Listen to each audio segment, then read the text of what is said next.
Hi guys, welcome to How to Solutions YouTube channel. In today's video, I'm going to show you how you can create playlist on YouTube channel. Before getting into this video, must subscribe to our YouTube channel and click on the bell icon.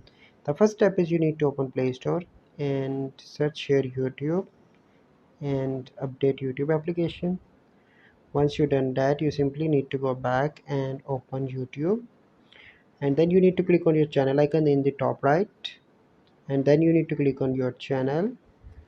So I suppose that you already uploaded videos on your channel. Then you need to scroll down and click on three dots on the top of the video and click on save to playlist, and here you can find the option of new playlist. Click on that option and name your playlist. So I'm going to name XYZ, and here you can change the privacy of the playlist, public unless private. So I'm going to add up as private. Then you need to click on create.